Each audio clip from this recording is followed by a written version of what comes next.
Venga, retomamos otra vez la tarde.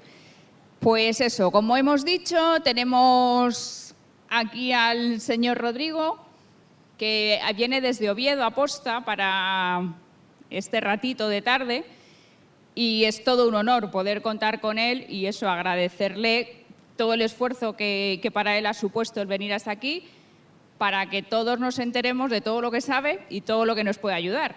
Entonces, bueno, pues aquí le tenemos, le doy paso y vamos a estar muy atentos a sus explicaciones. Luego podemos hacerle preguntas, ¿vale? Pedir el micro para que la gente que nos está viendo por Facebook se entere de las preguntas y que esto sea mejor para todos, ¿vale? Venga, pues damos paso al doctor.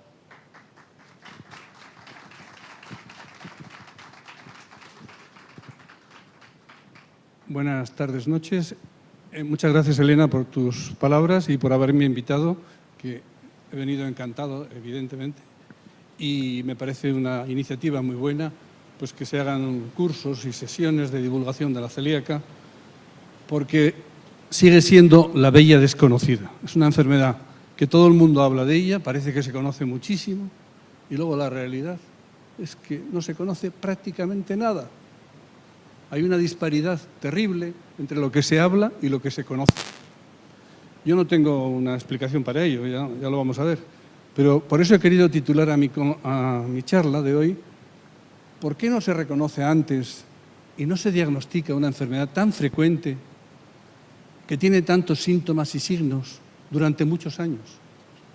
Esta es una pregunta bastante decepcionante, porque la respuesta sería porque los médicos no miran para ella. La mayoría de los médicos no miran para ella. Y si miran, no la ven, lo cual es tristísimo. Es absolutamente ridículo, inexplicable. No solamente es un problema de aquí, de España, yo creo que pasa en todo el mundo. Y las razones son múltiples, pero desde luego ninguna lógica ni consecuente.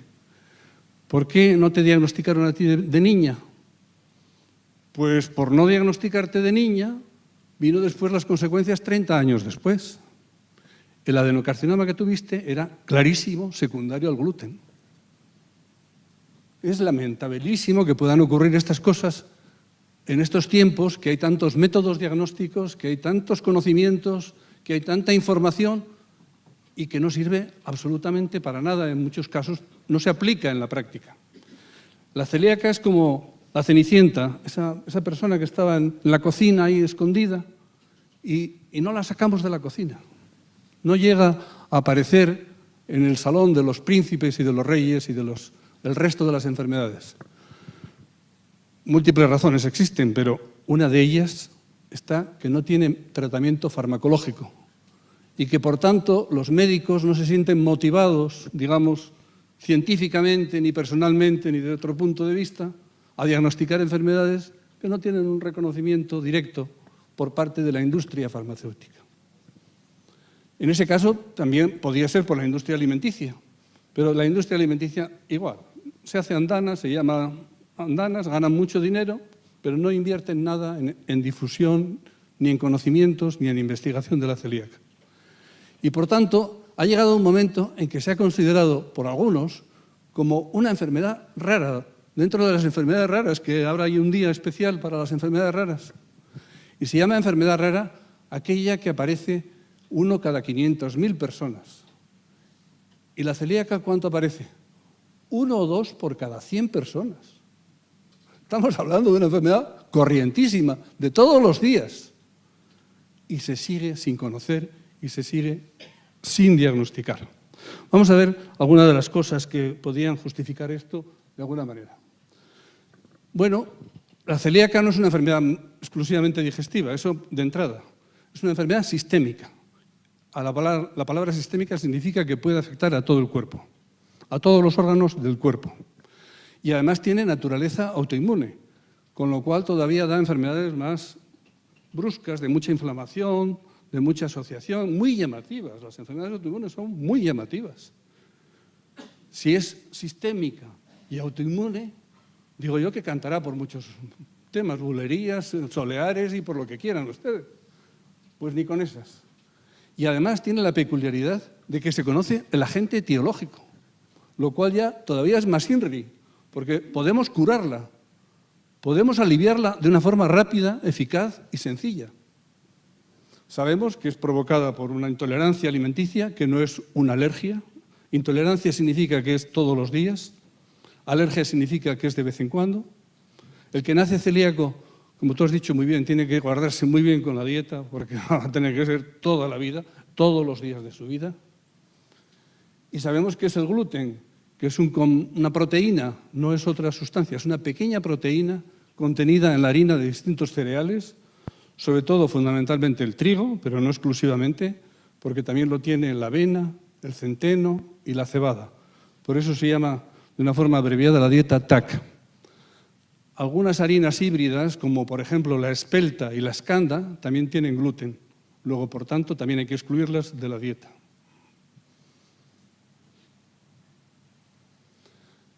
Dicen, esta es una enfermedad que está de moda porque acaba de ser como recientemente conocida y resulta que procede, hay los primeros descripciones de la celíaca son del siglo II antes de Cristo. Un médico llamado Arateus de Capadocia, de Turquía, de por ahí, hizo unas piedras, unas inscripciones en que decía ya que la enfermedad era coliacos, que se hablaba en griego, y celíaca viene de coliacos, que significa referente al abdomen. La palabra celíaca significa que molesta al abdomen. O sea que llevamos 23 siglos de conocimiento de la enfermedad y ni por esas hemos avanzado ni la cuarta parte de lo que debería ser. Solamente a finales del siglo XIX un médico inglés llamado Samuel G. hizo la primera descripción pormenorizada de los síntomas de una celíaca, diciendo que eran niños pequeños, que no crecían, que tenían mucha barriguita, muy delgaditos, diarreas, y una descripción para aquella época muy buena, y ya por lo menos se lleva 100 y pico años que se la describió de una forma clara. Pero el gran avance de la celíaca se produjo después de la Segunda Guerra Mundial en Holanda por este médico que era un pediatra, el doctor Dicke, que en el año 1950, tratando a niños hospitalizados en una clínica de Utrecht, se dio cuenta de que quitándoles la harina de trigo, los niños mejoraban. Y fue un descubrimiento trascendental, porque desde entonces se viene aplicando en todo el mundo como único tratamiento la dieta sin gluten para el tratamiento de la enfermedad celíaca. Hizo la tesis doctoral sobre este tema y la publicó naturalmente. Bueno, pues como hemos dicho previamente, la epidemiología es muy conocida, es bastante homogénea en todos los países del mundo, en todas las razas, en todo el mundo hay celíacos. Y la proporción aproximadamente entre 1 y 2%. Los que tienen menos pues andan por alrededor del 1, los que tienen más andan por alrededor de 2, e incluso en algunos casos llegan hasta el 3% de la población, que es muchísimo. Pásame el móvil porque repercute con él. Sí, además no lo necesito. Gracias. A vosotros. Sí, sí. Existe un claro predominio de mujeres, 2 a 1 más o menos, al igual que ocurre en otras enfermedades autoinmunes, suele parecer lo mismo. Está muy infradiagnosticada, solamente se conocen un 20 o 25% de los casos. Fijaros si queda trabajo para celíaca. Hay que diagnosticar 4 veces más de lo que se está diagnosticando ahora. Muchísimo. Es más frecuente en adultos que en niños, aunque hay una creencia al revés. Piensan que hay más celíacos infantiles que adultos, no sé por qué. Aparece a cualquier edad de la vida. Si niños son hasta los 14 años en España y adultos son de los 14 en adelante, pues naturalmente hay mucha más proporción de adultos que de niños. Luego, por tanto, es evidente, bajo todos los puntos de vista, de que tiene que haber más celíacos adultos que infantiles. Otra cosa es que estén diagnosticados o no, pero que tiene que haberlo seguro, y los hay. Y, curiosamente, algunos casos de celíaca aparecen tan tarde que hasta un 20% son mayores de 60 años. O sea que abuelitos de verdad pueden aparecer con síntomas por primera vez en su vida y los síntomas obedecer a una celíaca. O sea que es realmente curioso. Yo recientemente vi a un señor de 80 años que estaba 7 meses con una diarrea de 8 deposiciones al día. ¿Pueden ustedes creer que había ido a montones de médicos y nadie se había enterado? Hasta que le dije yo, oiga, pero usted es celíaco, que póngase a dieta sin gluten. y en una semana se quedó estreñido. ¿Milagro? No. Saber verlo y saber diagnosticarlo, nada más. Y una dieta y ya está, y se acabó. Pero no piensan en ello, porque a lo mejor piensan que los mayores tampoco pueden ser celíacos. ¿Quién lo prohíbe? Si lo han sido muchos años. Y al final pues aparecen como aparecen. Pero hay que reconocerlos, porque sin reconocerlos ellos solos no se diagnostican. Bueno, el gluten que se ingiere con los alimentos de que llevan harina se va degradando en el estómago un poquito, pero sobre todo es en el intestino alto, en el duodeno. Y entonces se convierte, por acción de enzimas digestivos, de un enzima específico que es la transglutaminasa, que también se emplea en el diagnóstico de la enfermedad, y otras células, y nos da péptidos de 33 aminoácidos. El gluten es un péptido de 33 aminoácidos. Pequeñito, birria. O sea, lo tenemos completamente identificado, sabemos lo que es. Hay gente que dice, hombre, no le podemos poner a dieta sin gluten porque entonces va a estar mal alimentado. Dicen estas tonterías. Y digo yo, pero oiga, porque tengo un péptido de 33 aminoácidos, ¿qué pasa?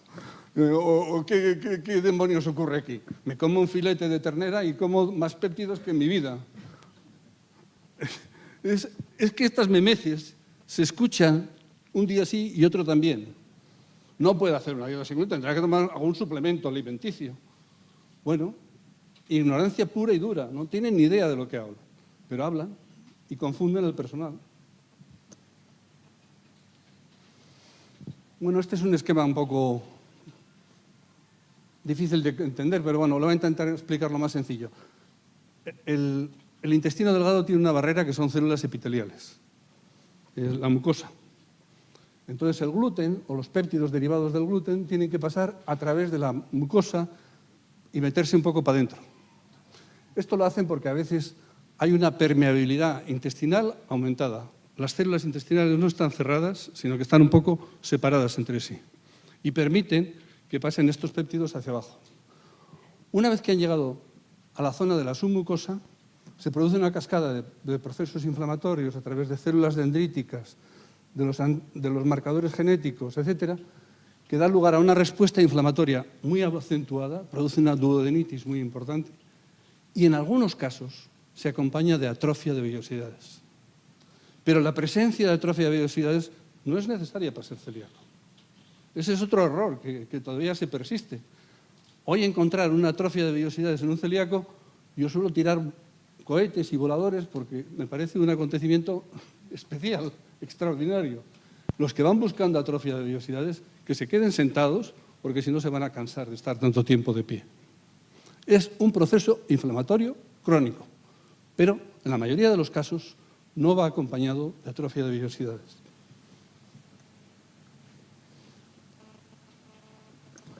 Naturalmente ahí intervienen mediadores de la inflamación, como son el TNF-alfa, el interferón gamma, interleuquinas, una serie de sustancias inflamatorias.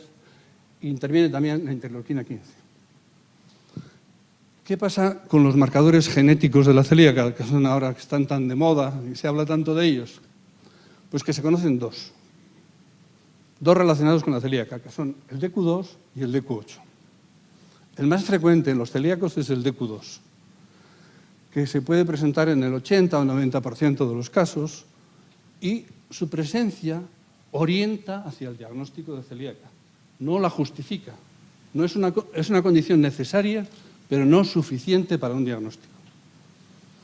Hay gente que en vez de tener los dos genes del DQ2 tiene uno, es un heterocigoto, tiene la mitad, pues vale también con la mitad. O sea que no se puede ser taxativo como son muchos médicos. Mire usted, es que si no es DQ2 no puede ser celíaco, porque usted lo dice. El DQ8 es el segundo gen conocido, es mucho menos frecuente, en nuestra experiencia hasta un 8% puede serlo, y luego, naturalmente, hay pacientes que no son ni DQ2 ni DQ8, son celíacos, y eso puede ocurrir en nuestra experiencia en el 6%. O sea que está bien hacer la genética cuando se puede, hay que darle el valor que tiene, pero no pensar que es un dogma de fe. ¿Que se puede ser celíaco con marcadores genéticos negativos? Por supuesto que sí. Y no como algunos médicos dicen, imposible. Eso es imposible. Yo me río cuando se ponen tan serios, a mí me da risa. Me da pena, pero me da risa. Me tendría que dar más pena, pero... ¿Por qué? Pues con el estudio del genoma humano, que se hace hoy en día, está tan de boga, pues se van descubriendo más genes y se piensa que hay como 40 genes en la celíaca, de los cuales estos 38 restantes no se conocen, no se determinan. Entonces, ¿quién nos dice que un DQ2 negativo no tiene el gen TEMIS o EPSI o CEPA o no sé cuánto, que lo llaman así ahora, positivo? Y por tanto hay que ser muy flexible al diagnosticar celíacos. Hay que ser como un acordeón. Cabe todo, entra todo y no hay por qué cerrar la puerta a nadie. Porque cerrando la puerta, pues no se hace nada. Y abriéndola, sin embargo, se pueden solucionar problemas. Bueno, esto sería un esquema de la patogenia. El gluten, a través de los péptidos, pasa a la mucosa intestinal. Puede haber algunos factores ambientales que lo ayudan, como puede ser la lactancia, la edad de comienzo de la ingesta de gluten, infecciones intestinales, factores genéticos no identificados. Y todo eso va dando lugar a la enfermedad ya un poco más sistémica, no solamente intestinal, sino aplicándose a todo el organismo. Por tanto, se ha definido, como otras enfermedades, como un iceberg. La celíaca es un iceberg. ¿Qué significa? Que solamente vemos la parte superficial, que son sobre todo niños, pero no todos niños tampoco, y que son las formas clásicas de la enfermedad, las típicas, del dolor de barriga, hinchazón, etc. Y todas las formas atípicas, que son las que más predominan en los adultos, no se ven. Y no es que haya que tener fe, es que hay que saberlas diagnosticar. Porque diagnosticar un iceberg cuando se ve el hielo por encima es muy fácil. Pero cuando hay que bucear, pues hay que mojarse un poco y hay que saber buscarlo. Y buscándolo, pues naturalmente se encuentra, porque la inmensa mayoría, las 4/5 partes, son estas. Son las formas asintomáticas. Este es un resumen de un trabajo que hizo un amigo nuestro, el doctor Vivas de León, y que vio lo siguiente. En niños menores de 2 años se pueden dar las manifestaciones de la celíaca clásica, típicas, y por tanto tienen anticuerpos positivos, suelen tener atrofia velocitaria y marcadores genéticos positivos. Pero a partir del 2.º año, estamos hablando de niños ya de 3 años o más, desaparece todo. Se comportan como los adultos. No tienen anticuerpos, no tienen marcadores genéticos, tienen una biopsia inflamatoria con linfocitos, nada más.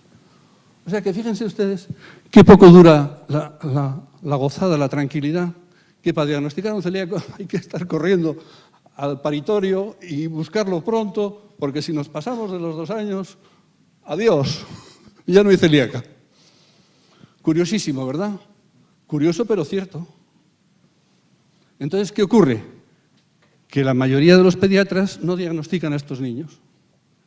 Y eso hace que haya celíacos por ahí perdidos durante 20 años, 30 años, 40 años, porque el pediatra dijo, hombre, imposible, un niño con 3 años, anticuerpos negativos, aunque le duela la barriga, serán nervios o será otra cosa. ¿No te parece? El síntoma es dolor de gripa o hinchazón. Dolor, hinchazón. Pero eso ya a todas las edades. Hay más síntomas, pero eso es el más típico. El niño con mucha barriguita, muy gordito de barriga y muy delgadito de brazos y de piernas, palillos, y con una cara también un poco delgada y más cosas. Pero ese es el prototipo de la celíaca, o era el prototipo, que naturalmente hoy en día está muy desdibujado y muy diluido entre todo lo demás.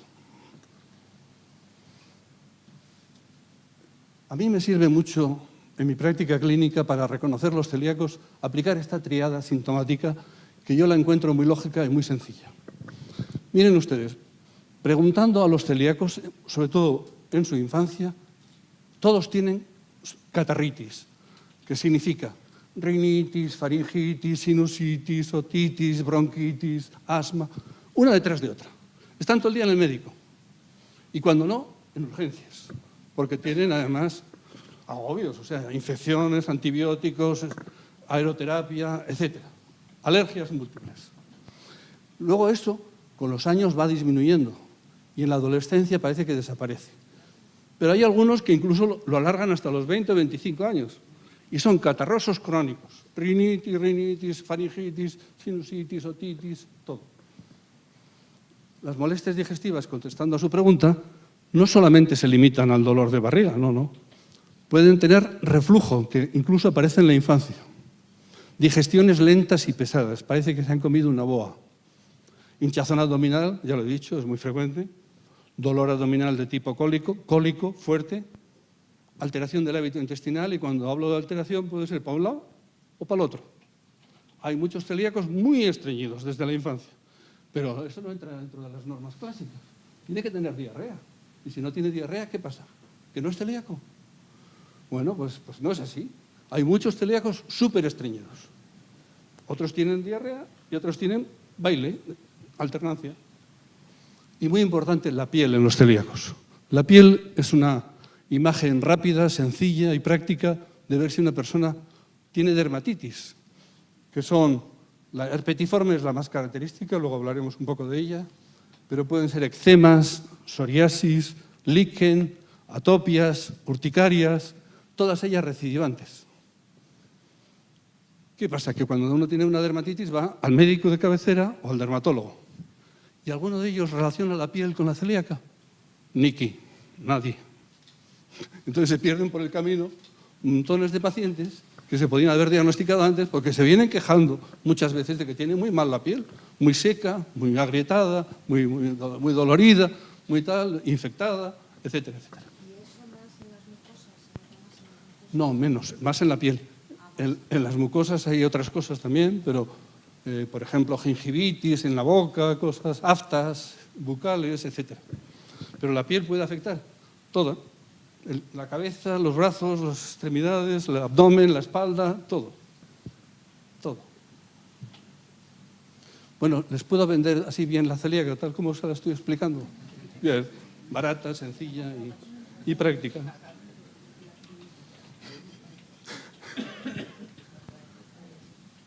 Anemia ferropénica. Mire usted, si usted es mujer y va a un médico diciendo que tiene anemia, le van a decir a continuación: esas son las reglas, querida amiga.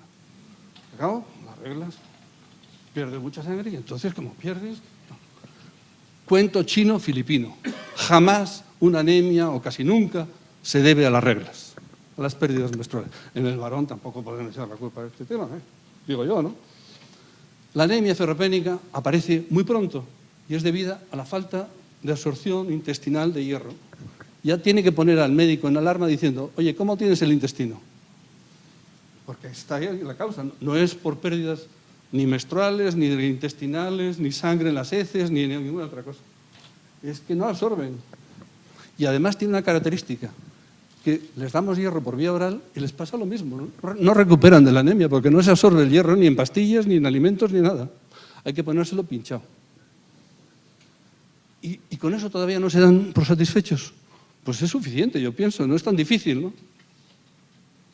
Además, algunos tienen deficiencias asociadas de ácido fólico, de vitamina B12, con lo cual ya la anemia es multifactorial.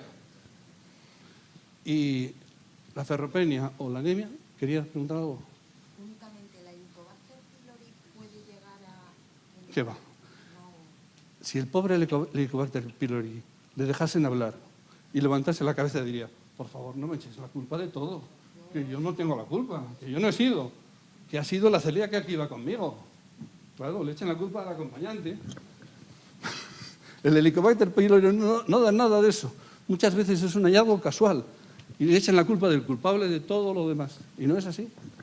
El pobre, vaya San Benito que tiene colgado con este tema. No, pero yo lo veo en las consultas todos los días.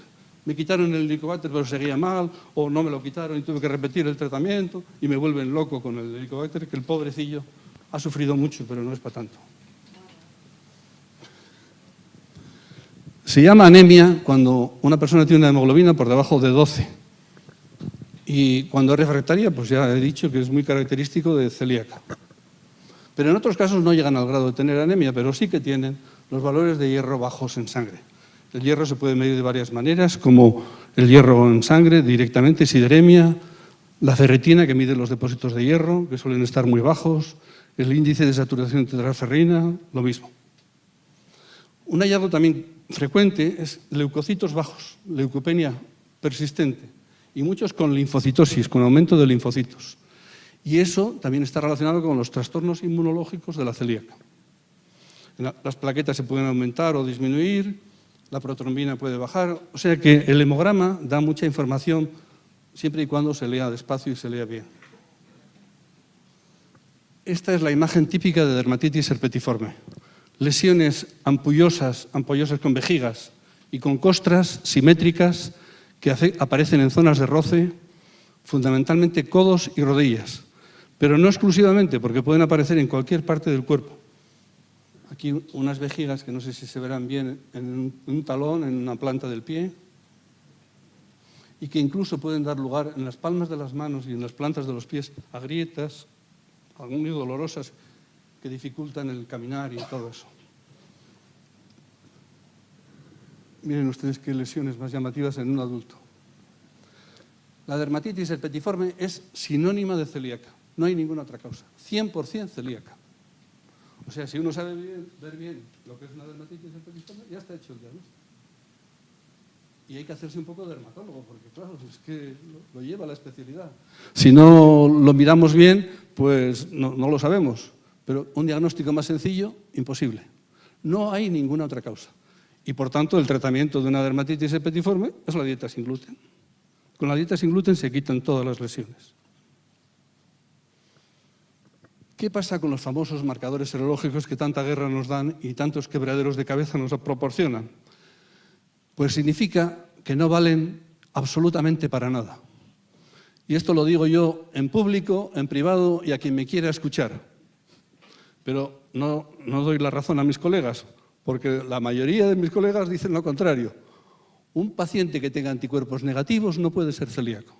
Lo habréis oído muchas veces, ¿no? Montones, así. Desgraciadamente son el timo de la estampita. Son malísimos. En presencia de celíacos muy llamativos. ¿Pero qué ocurre? Que no tenemos otra cosa. Si pudiésemos cambiarlo por algo mejor, yo lo cambiaría. Pero de momento no tenemos nada. Y hay varios modelos de anticuerpos. Unos se llaman anticuerpos antigliadina, que ya eran muy antiguos y ya no se usan porque no valían para nada. Ahora el que está muy en boga, sigue estando en boga, es la transglutaminasa tisular, que dicen que es una maravilla. Pues será maravilloso para el que lo fabrica, pero para los demás, para los pacientes y médicos que miramos esto, nada, es una ruina total. Los antiendomisio miden lo mismo que los antitransglutaminasa, pero hay que mirarlos por microscopio y no se suelen hacer, y además son muy caros, con lo cual no merece la pena.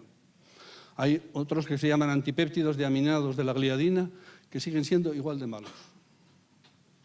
Ninguno de ellos tiene ninguna utilidad absoluta. Si no me lo han oído o esta es la primera vez que me lo oigan, por favor, propaguen la onda emisora para que se enteren los ciegos, los sordos y los mudos. Bueno, no están tan mudos porque hablan mucho, pero es terrible. Anticuerpos negativos, usted no es celíaca. Eso suelen decirlo los médicos de cabecera, que son la primera línea de infantería que tienen que pasar el médico, el paciente no lo pasan a digestivo. Y se pierden unos meses y unos años terribles. Habría que poner unos letreros grandes en las consultas de médicos. Todo paciente con anticuerpos negativos será considerado posible celíaco, hasta que no se demuestre lo contrario. Pero cambiar la mentalidad de la gente, ustedes saben que es una lucha sin cuartel. Por tanto, hay que hacerlos, pero sin ninguna confianza, y si son negativos, pues no pasa nada. Verlos como quien oye llover, igualmente que otras cosas. Se hace la transglutaminasa, es positivo solamente cuando hay atrofia vellositaria, por tanto, en niños de menos de 2 años está bien, pero ya por encima de 3 años ya no. No esperen encontrar una positiva. Muy baja sensibilidad, andará por el 10 o 20% de sensibilidad, que eso para un diagnóstico es malísimo. Y además cada laboratorio da sus valores, unos dan de 4, otros de 6, otros de 10, con lo cual la confusión sigue siendo enorme. Y no se han enterado, a pesar de que este anticuerpo se introdujo en el año 1997, hace 21 años, que ya llovió. ¿Cómo es necesario? ¿Cuánto tiempo es necesario para que la gente se entere de la fiesta? Yo no lo entiendo. ¿Ustedes lo entienden? ¿Qué alternativas tenemos? Ninguna. No, pero no hay que agarrarse a un clavo ardiendo, ¿no? Hay que decir la verdad. Mire, como este anticuerpo no funciona, pues yo con eso no lo descarto. Entonces tengo que hacer más pruebas para ver si usted es celíaco. Pero no pararse, como he dicho, como primera línea de fuego y decir, fuera, se acabó. Es que la segunda opción es quitar el gluten y luego hacer una prueba de provocación con una biopsia. No. Luego hablaremos de las pruebas de provocación. No hay que hacerlas porque son muy peligrosas. Yo las deseo. No, pero mal. ¿Yo qué queréis que os diga? Yo soy como San Juan Evangelista, que predicaba en el desierto y estoy esperando que alguien me haga caso, pero con el tiempo, claro, esto no es una cosa para mañana, ¿no?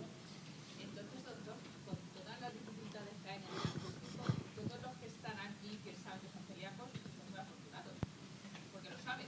Han luchado mucho y han esperado muchos años para conseguirlo.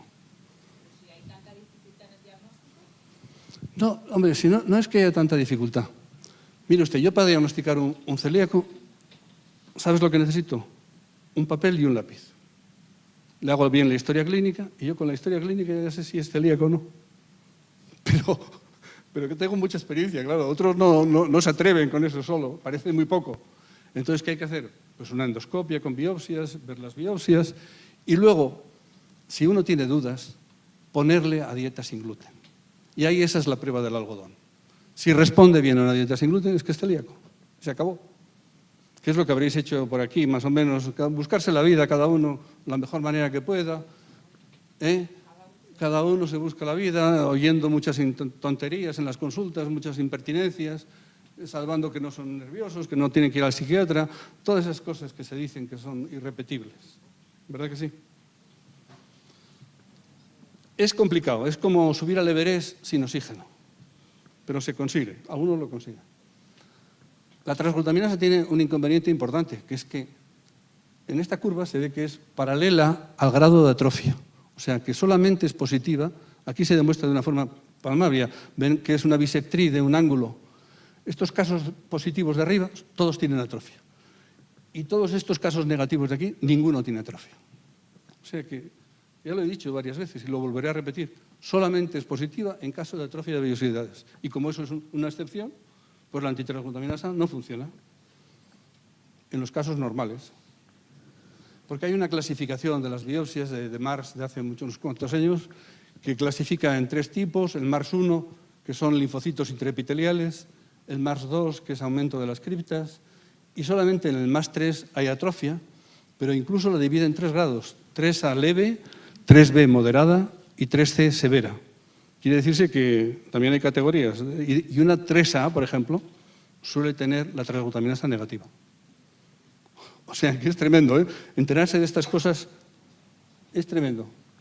Han hecho otras clasificaciones histológicas de biopsias, otros autores como Verhuber, Corazza, pero todos más o menos dicen lo mismo. O sea, que no cambia nada cambiar de Mars a otro autor, porque son 1, 2 y 3, linfocitosis intraepitelial, inflamación de la submucosa o atrofia. Se sabe que hay una serie de grupos de riesgo que están predispuestos a padecer celíaca. Y muy importantes son los familiares de primer y segundo grado. Por eso, cuando se diagnostica un celíaco, hay que estudiar a toda la familia, porque siempre aparecen algún caso no diagnosticado. El celíaco nunca va solo, va acompañado de familiares. Y si no, miren ustedes en la familia y verán cómo realmente es así. Hay padres, hay madres, hay sobrinos, hay tíos, hay abuelos, hay primos, hay de todo. Tanto de primer grado como de segundo grado, y son hasta un 20% de familiares. Luego hay unos síndromes genéticos que tienen una cierta predisposición a la celíaca, como el Down, los niños mongólicos, el Turner, el Williams, el Angelman, etc. Hay otros que tienen déficit selectivo de IgA, que entonces hace que esta deficiencia de inmunoglobulina predisponga a la celíaca, y el vitíligo, esta enfermedad de la piel que aparece en manchas blancas, muchos son celíacos.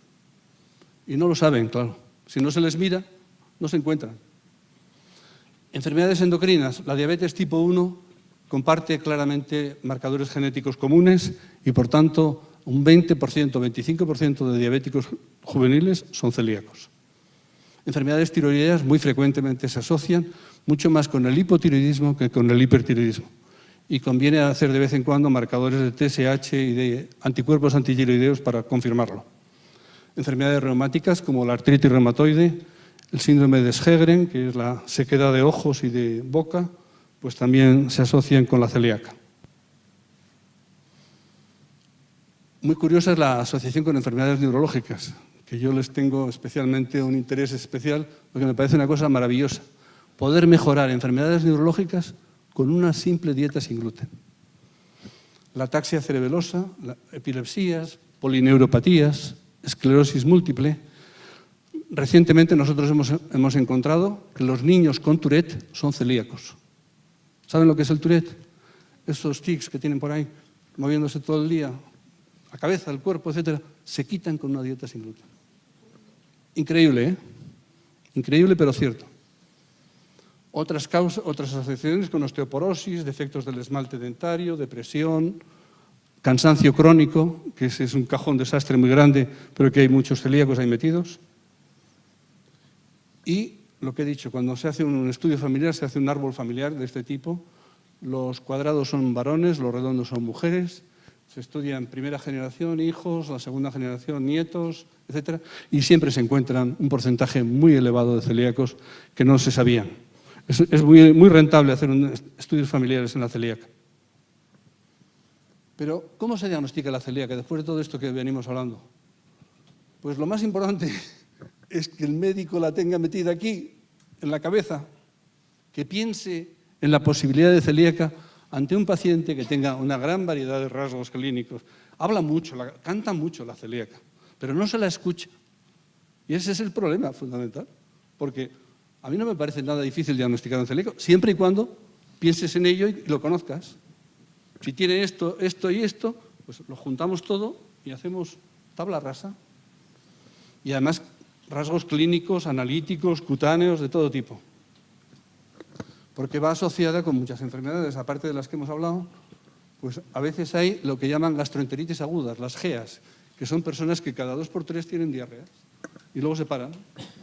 Y tener gastroenteritis aguda en España no es frecuente porque comemos muy bien y la comida está muy sana. En los países del tercer mundo ya es otra canción, pero aquí, persona que tenga gastroenteritis 2 o 3 veces al año, ¿le parece que son nervios estas gastroenteritis? ¿Le parece que es un capricho? ¿Les parece que es una cosa de origen desconocido? Pues esos casos hay que buscarles la celíaca y lo pueden encontrar. A veces hepatitis, trastornos del hígado, pruebas de función hepática alteradas, que están buscando por ahí cosas raras y resulta que son celíacos. Es decir, que hay que buscar lo fácil, lo común, lo corriente. Lo raro ya lo buscarán los sabios, pero nosotros vamos al día a día, que es lo que interesa resolver a la gente, ¿no? Entonces, yo tengo este algoritmo diagnóstico y terapéutico que a mí me funciona bien. No creo que lo siga mucha gente porque yo voy por libre, pero bueno, no me importa. ¿Qué hago yo ante un paciente que pienso que puede ser celíaco?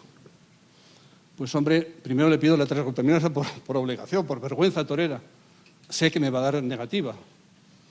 Y máxime, si tiene una deficiencia selectiva de IgA, porque la transglutaminasa es IgA y entonces da negativa y hay que hacer IgG de otro tipo.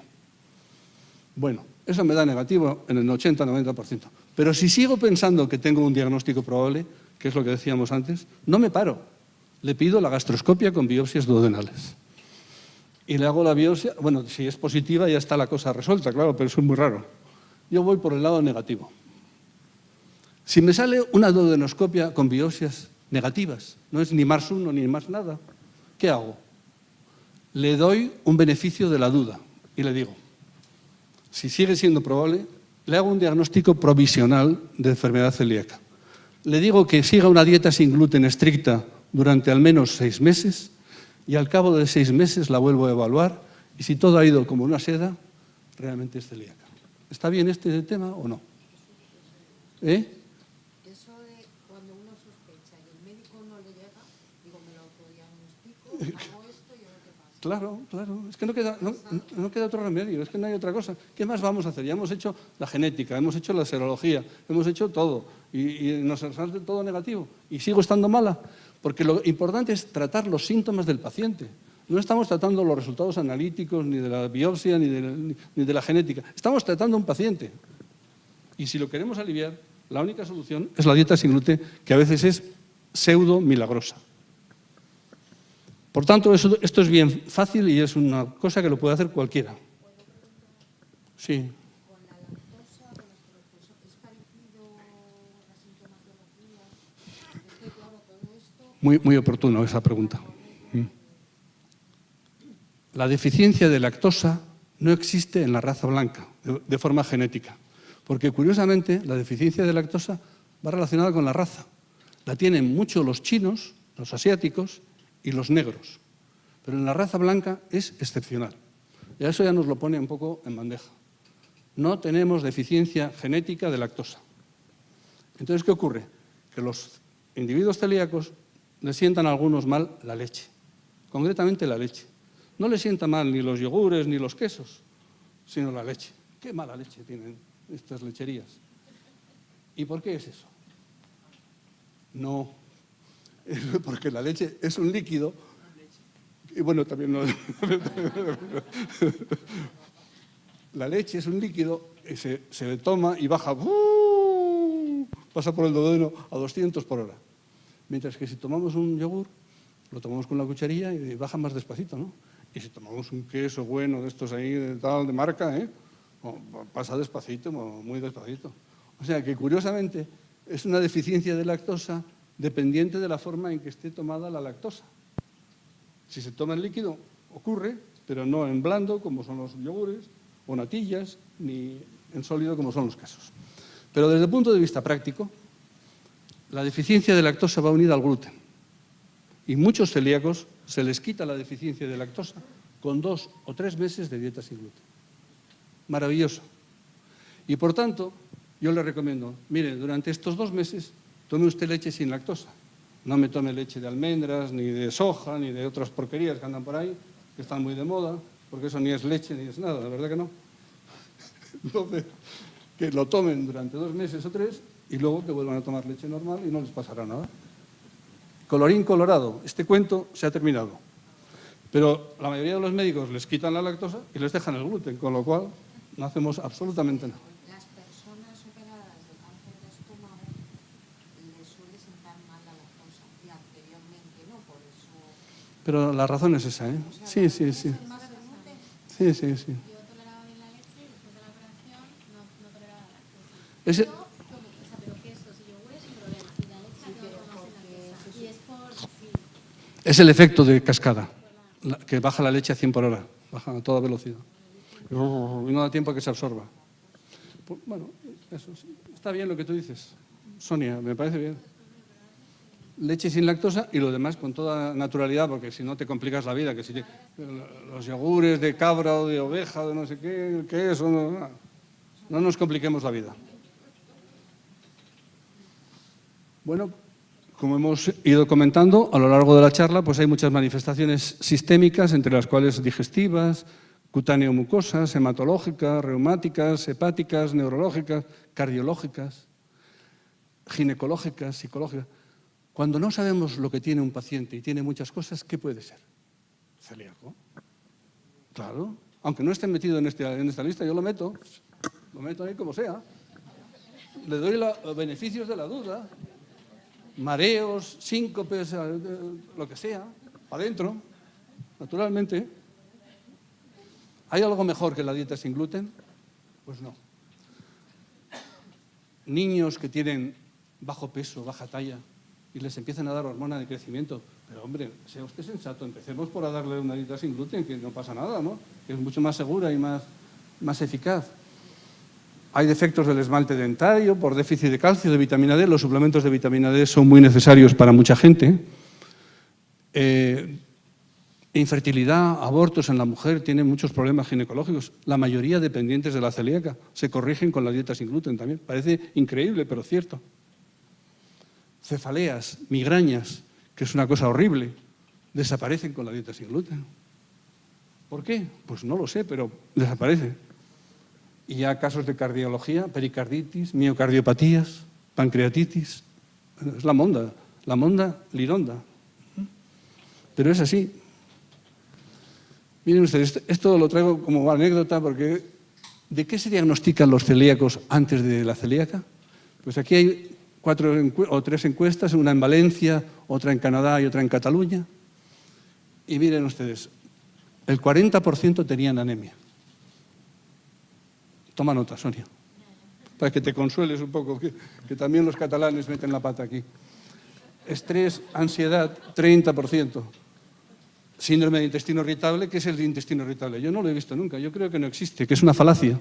Pero están todos los celíacos diagnosticados previamente de intestino irritable. Bueno, déficits vitamínicos, que son muy raros, alteraciones menstruales, por supuesto, adelantos o tal, fatiga crónica, por supuesto, reflujo, ERGE, úlceras, incluso antecedentes de úlceras duodenales, que son celíacos, alergias alimenticias de otro tipo, etcétera. O sea que se ha perdido mucho tiempo con unos diagnósticos que entretienen, que pasan años y que retrasan el diagnóstico de la celíaca. Esa es la consecuencia. Se calcula que a nivel mundial están solamente diagnosticados entre un 10 a un 20% de celíacos. O sea que mal de muchos, consuelo de otros tantos. Pero la verdad es que es penoso que esto ocurra, ¿no? O sea que este desánimo, esta apatía, este desinterés en diagnosticar celíacos es una enfermedad multinacional, internacional. Deberíamos todos reflexionar sobre ello y tratar de ponernos un poco más las pilas. ¿Cómo podemos diagnosticar más celíacos? Pues conociendo mejor la enfermedad por parte de los médicos y todos los procesos asociados, pensando diariamente en ella, realizando una búsqueda intencionada, incluso en los que tienen serología negativa, recomendando una dieta sin gluten de prueba en casos dudosos. Yo estoy convencido que en la mayoría de las consultas de medicina general, medicina interna e incluso de aparato digestivo, todos los días pasan celíacos por delante de ellos sin verlos, sin diagnosticarlos. ¿Por qué? Porque no los miran, no lo piensan, no lo hablan, no lo calculan, no lo hacen.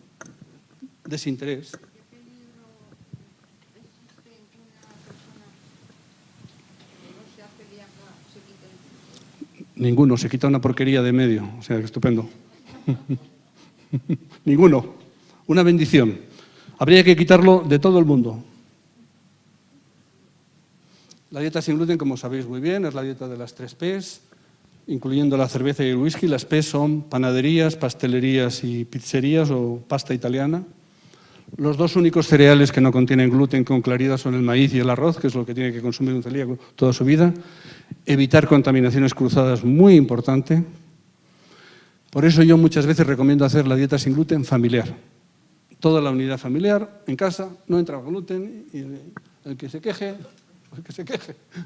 ya se acostumbrará.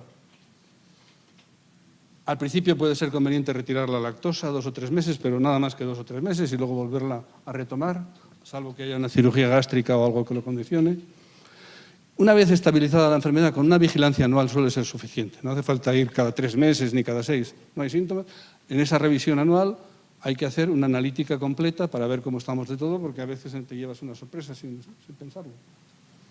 En el adulto no es necesario repetir endoscopias cada poco, ni hacer pruebas de provocación, que son muy malas y muy peligrosas. O sea que no hay que hacer nada más que verlo, charlar, y si todo sigue bien, estupendo. Mayor tranquilidad. Hace unos años se habla ya mucho de la sensibilidad al gluten, que es la hermana menor de la celíaca. ¿En qué se diferencia un celíaco de un sensible al gluten?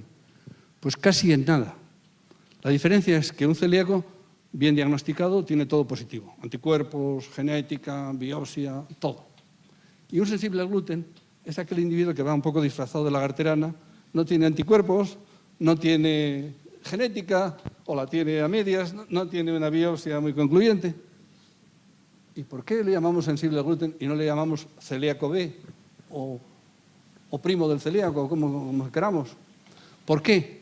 Porque da la casualidad que todos ellos tienen las mismas enfermedades autoinmunes asociadas, extraintestinales, y que se benefician de la dieta sin gluten igual que los celíacos. Curioso. Con la diferencia que es mucho más frecuente la sensibilidad al gluten, si la vemos bien, hay un 10 o un 15% de personas que son sensibles al gluten. O sea que si sumamos los celíacos más los sensibles al gluten, casi nos plantamos en un 20% de la población, 1 de cada 5 personas. Ojo al dato. Y por tanto, pues no ocurre ningún problema. Ahora bien, para ponerle dieta sin gluten a un sensible al gluten no hay que hacer nada, nadie nos va a llamar la atención ni nos va a decir que estamos haciendo una cosa fea. Para ser celíaco hay que pasar exámenes continuados y tenerlo todo completo. Hay un poco de fariseísmo en esta cosa. Esto ha venido a ayudar un poco a los diagnósticos que están intermedios y que, por tanto, no cumplen todas las normas habidas y por haber. Y para no cansarles más, les voy a dar este libro que escribimos hace unos años, que se llama Enfermedad celíaca y sensibilidad al gluten. Está en esa dirección de Internet, se accede gratuitamente, tiene 25 capítulos, múltiples autores españoles e hispanoamericanos, y trata pues, todo esto que he hablado yo, pero en diversos capítulos bien separados: serología, genética, anticuerpos, todo lo demás. Y nada más, muchas gracias por la atención y hacemos un pequeño coloquio, si les parece. Cuando quieran.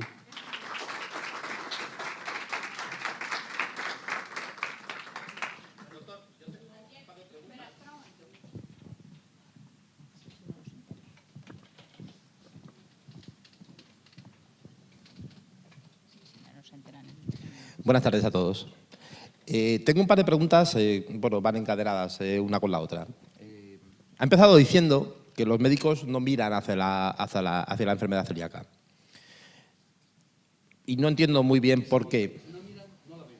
Claro, evidentemente, y no entiendo muy bien por qué. ¿Qué problema existe para poder implementar un protocolo más o menos de obligado cumplimiento que de alguna manera afecte a todo el colectivo médico? Porque claro, si tenemos una enfermedad con unos resultados tan negativos en muchos casos, al final invertir un poquito ahí va a ser, lógicamente, ahorrarlo por otro lado.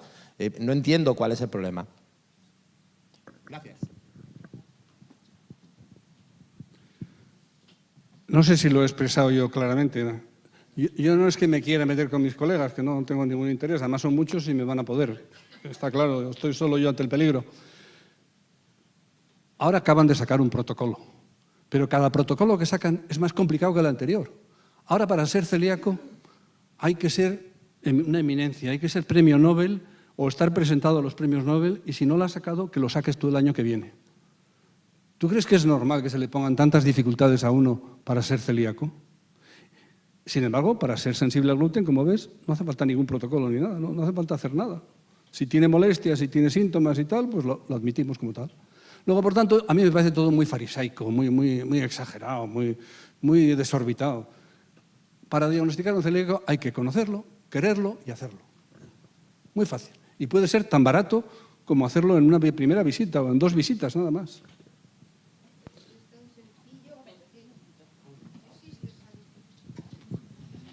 Claro, si es tan sencillo como debía ser y como lo está usted contando, ¿por qué esa negación a admitirlo?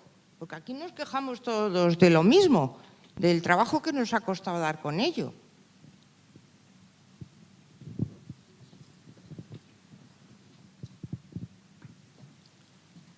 Expertos en celíaca como tal debemos ser 12 en España.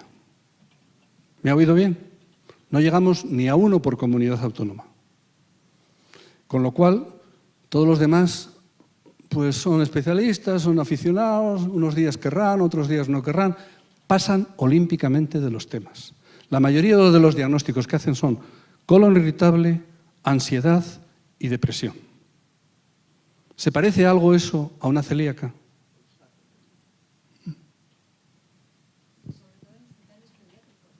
Y también, sí, igual pediátricos que adultos, eso no hay distinción. Incluso niños de menos de 2 años tampoco los diagnostican, lo cual verdaderamente es increíble.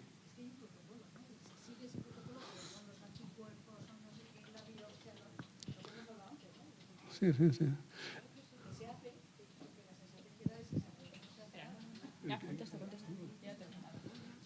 Que sí, que todo eso está muy bien, pero que como las leyes están ahí, pero no se cumplen, o sea, no se hacen, no se quiere hacer. ¿Y quién le va a hacer? ¿Ponerle una pistola en el pecho? No, eso es muy exagerado, ¿no? No sé, incluso por la vía del diálogo le desautorizan, porque hoy la gente está bien informada gracias a los blogs y todo eso. Pero llega una persona informada a la consulta de uno de estos médicos y le dice, ¿pero qué pasa, que usted sabe más que yo? Y se enfadan. Y entonces ya tenemos el lío armado, o sea, encima de burro apaleado, o sea, terrible. Es que es un panorama que yo lo cuento con un poco de humor y tal, pero es duro de pelar y muy desagradable en algunas circunstancias. Un celíaco, claro, para mí, que no tengo unos conocimientos más que los de una hija de hace 30 años, y les están quitando la cebolla y el ajo. Claro, yo voy a comer con una amiga periódicamente y entonces le han hecho las pruebas. Oye, y que no soy celíaca, ¿eh? Y digo, pues cuánto me alegro. Pero mira, me han quitado la lactosa, la cebolla. Cuando viene el camarero, claro, oiga, esto lleva cebolla, esto lleva ajo, que es la base de la cocina española. Y entonces, para ayudarla, le han dado la pastilla del pecado, que el día que decide tomarse el cordero con la cebolla o con el ajo, se toma la pastilla para que no le haga daño. ¿No es eso mucho más difícil que quitar el gluten? ¿Qué pastilla es esa? Pues yo no me sé el nombre. Que le permite comer algo. Le llamamos la pastilla del pecado, por eso. Esa lactasa. Seguramente, no lo sé. Le voy a contestar.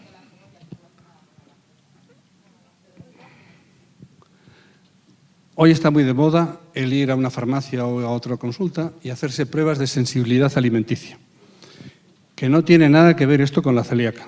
Partamos de esa base. La sensibilidad es otro tema, es una alergia que en algunos casos puede estar justificada, en muy pocos, a un determinado alimento. La mayoría de esas pruebas no sirven absolutamente para nada. No persiguen más que un fin comercial, que es que cuanta más gente la haga, mejor, pero utilidad ninguna. Y dentro de esa gente que va a hacerse las pruebas hay celíacos, evidentemente, pero que no vayan a hacerse esas pruebas porque no solamente no les van a ayudar, sino que les van a confundir. Pero ahí sí te saldrá sensibilidad Al trigo lo hacen. Cuando queráis preguntas, por favor, levantar la mano y les pasamos el micro. A ver, yo soy profana y le agradezco su posición quijotesca, porque es así, gracias a Dios.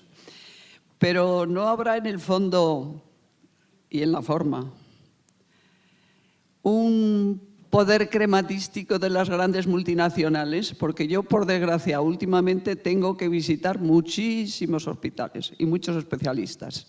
Y antes de entrar en la consulta hay 2 o 3 representantes de farmacia con su maletita de turno que hablan con el doctor, sea de la especialidad que sea, y que le presentan las últimas novedades, que suelen ser más caras que las anteriores. Entonces, las multinacionales mueven muchos miles de millones. Y como la celiaquía no tiene tratamiento farmacológico, a las multinacionales no les interesan.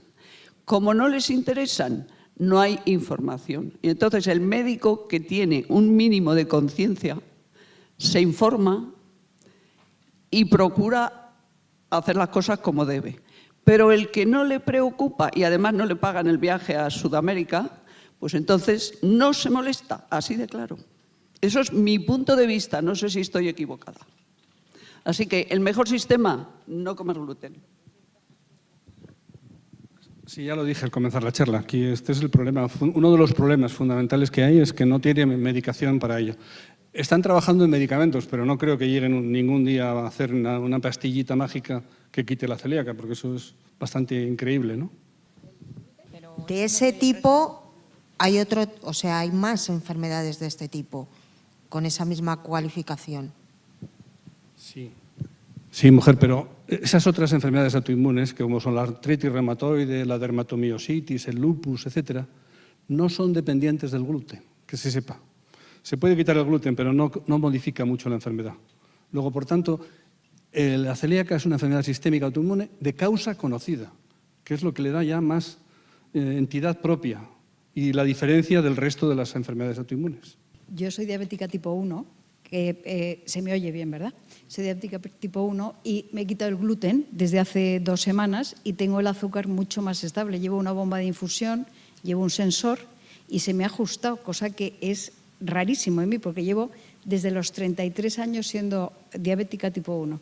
Y entonces, lo leí en una publicación suya este tema y me gustaría saber qué relación tiene la absorción de glucosa dentro del tubo digestivo con la absorción de,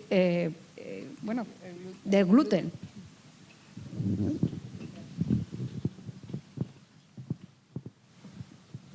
Sí, hay una clara relación entre diabetes mellitus tipo 1 y celíaca y coinciden en muchos casos. De tal manera que en la mayoría de los centros hospitalarios del mundo se recomienda que a todos los niños diabéticos juveniles se les haga una exploración de celíaca cada año o cada 2 años y que la miren con lupa, no por encima, porque pueden diagnosticar celíacos mucho más pronto, en una etapa más temprana. La influencia de la dieta sin gluten en la diabetes mellitus tipo 1 es que rebaja las necesidades de insulina en todos los casos y puede llegarlo hasta un 25%. ¿Por qué? Pues porque mejora la absorción intestinal, quita la inflamación del intestino, que es por donde pasa la glucosa, y se metaboliza más rápido y mejor. No, curioso no, es que toda la absorción intestinal está unida. Por el intestino pasan todos a la vez, o en fila india. Van primero los hidratos de carbono, luego las proteínas, luego las vitaminas, luego el hierro, luego la glucosa, luego todo. No es curioso, es lógico. La pregunta sería, o la respuesta sería lógico. Pues claro,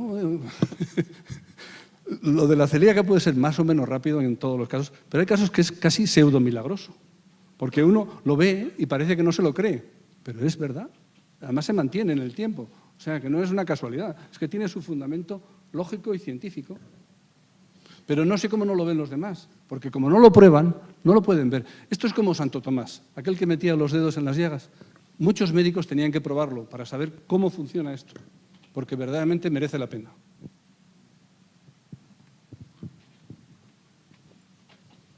Pues quiero saber la relación del síncope vasovagal que le he comentado antes con la enfermedad celíaca.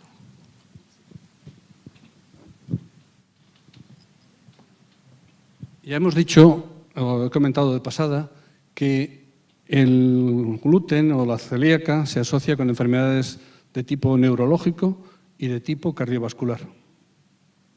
O sea que ahí no es una ni dos, son muchas. Entonces, pues puede haber bajadas bruscas de tensión que condicionan síncopes transitorios. Yo tengo un caso vivido hace unos cuantos años que salió publicado en el ABC semanal, ese XL del año pasado, ¿no lo vieron? Hice un reportaje sobre el neurogluten y uno de los casos era un paciente de síncopes vasovagales. Llegó a llegar a urgencias en un año 30 veces en síncope, lo veían, lo recuperaban un poco y para casa, lo veían, lo recuperaban un poco y para casa. Hasta que hubo la casualidad que tuvo un día unas cosas de digestivo, vino a mí, le puse la dieta sin gluten y milagro, se curó.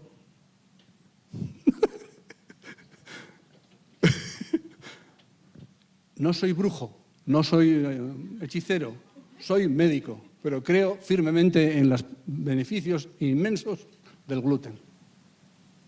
Y el que no lo pruebe, no lo sabe. Hay que dar siempre esa posibilidad.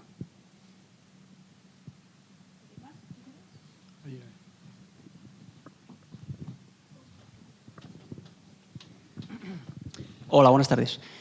A mí me dijeron que soy celíaco desde hace unos meses. Me hicieron una analítica y me detectaron anemia ferropénica y ácido fólico bajo. Me pidieron los anticuerpos de gluten y me salieron todos muy positivos.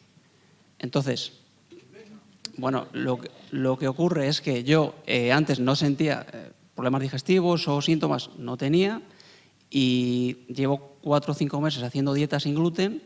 Quiero pensar que me encuentro mejor, que me siento mejor, pero tampoco noto tanto esa diferencia. Mi pregunta también es, los anticuerpos, después de 4 meses haciendo dieta, me siguen saliendo positivos. ¿cuánto tiempo tarda en regularizarse? Y si alguna vez como gluten o como algo que lleva gluten, ¿pasa algo? ¿Debo evitarlo a toda costa? Gracias.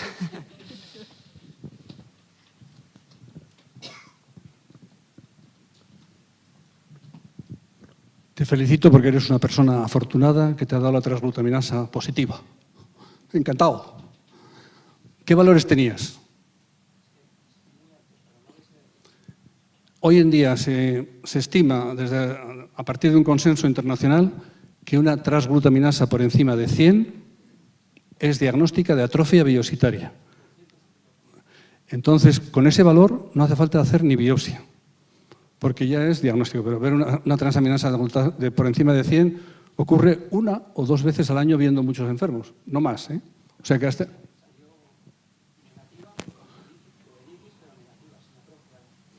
Pues es muy raro. La vio un ciego de Jericó, porque no encaja en la curva esa que hemos dicho de paralelismo. Cuanto más transglutaminasa, más atrofia. Bueno, anécdotas aparte. Cuando una persona empieza una dieta sin gluten con retraso de años, que tú seguramente eres celíaco desde tiempos inmemoriales, pues la respuesta no suele ser rápida, porque no puede serlo, porque llevas años padeciendo en silencio y sin saberlo que eras celíaco. Entonces no puedes pretender que de la noche a la mañana tú te pongas bueno y no notes ni tu barriga, porque tienes que notar que los gases, la barriga se va amoldando a la nueva situación, porque los celíacos tienen el intestino súper dilatado. Se tiene que ir contrayendo para que se vaya colocando en su sitio de calibre normal. Eso produce molestias, incluso malas digestiones. Y además, el gluten que tienes pegado en las paredes del intestino lo tienes que ir eliminando poco a poco por las heces. Y cuando sale, se enfada y produce gases y dolores y malas digestiones. ¿Cuándo vas a normalizarte la transglutaminasa si la tenías por encima de 300? Pues va bajando lentamente. En 6 meses estará bastante mejor y yo calculo que en 1 año estará más o menos normal. Pero no te lo tomes a broma ni que digas que un día puedo tomar gluten, porque eso es un disparate cósmico. No lo debes hacer bajo ningún concepto. Porque si te tomas un día gluten, vuelves otra vez a las andadas y encima el rebote es mucho más fuerte que la propia enfermedad. Luego, por tanto, estás bien diagnosticado, ten paciencia, en un año estarás bastante bien. Antes no puedes estarlo de ninguna manera y no te hagas una transgresión bajo ningún concepto. Claro, ¿no?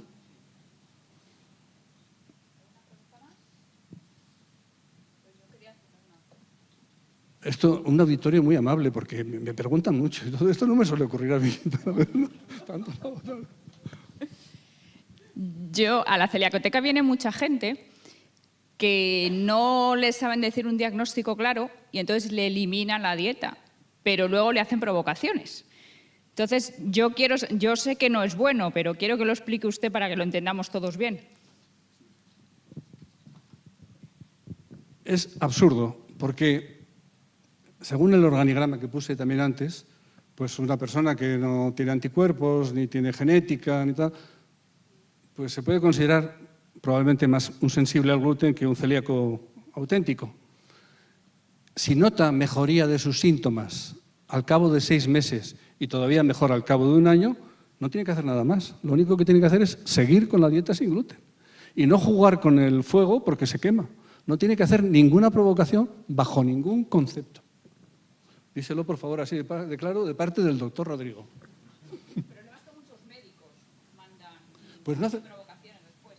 No hacerles caso, no, o sea, están equivocados. ¿Yo qué quieres que te diga? Es como si te dice un médico, tírese usted de la ventana, que en total son 2 pisos, no creo que pase nada. Y yo le diría, pase usted primero. No es así. Hacen unas provocaciones absurdas. No tiene ni pies ni cabeza. O sea, no se debe hacer bajo ningún concepto. Me lo dice un médico. Bueno, ¿y quién es un médico hoy en día? Que no somos nadie, prácticamente. Eso es. No, eso bajo ningún concepto, ni de broma. Bueno, ¿una última pregunta? Sí, hay por ahí alguna todavía.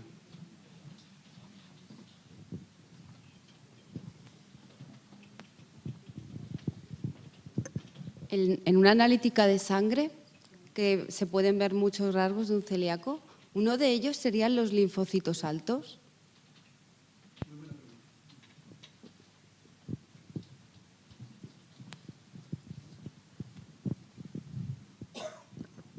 Un simple análisis de sangre, un hemograma, es un instrumento valiosísimo para sospechar un celíaco.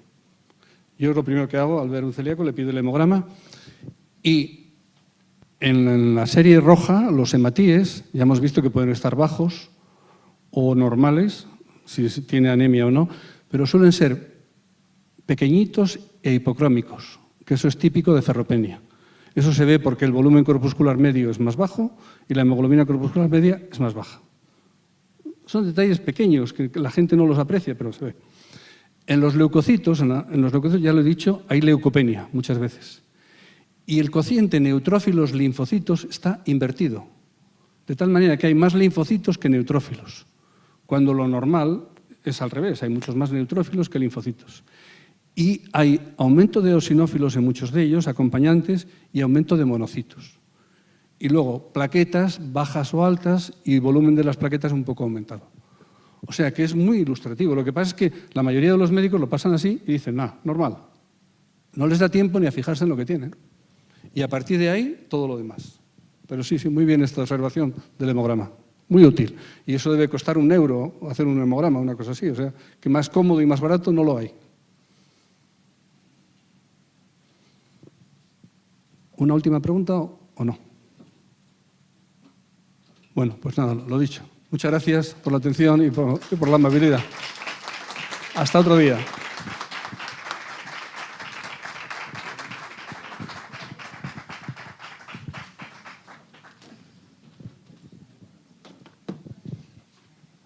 Pues espero que os haya quedado un poco más clara la enfermedad, que haya resuelto dudas el doctor. Y bueno, pues eso, agradecerle que haya venido hasta aquí una vez más, que para nosotros es todo un honor. Y bueno, que ojalá haya más doctores como él, porque sería mucho más fácil la enfermedad. Bueno. Muchísimas gracias a todos por venir, ¿vale? Y nada, recordaros que mañana hay otra actividad, que mañana viene la doctora la doctora Paloma Borregón, que es experta en enfermedad de la piel, ¿vale? En pacientes celíacos. Luego tendremos una mesa redonda con blogueros, ¿vale? Viene Ricardo de Celíaco a los 30, vendrá Felicidad, que está por ahí, Lorena, viene Santi de Gluten Free Adventures y viene Susana de Mi Menú Sin Gluten, ¿vale?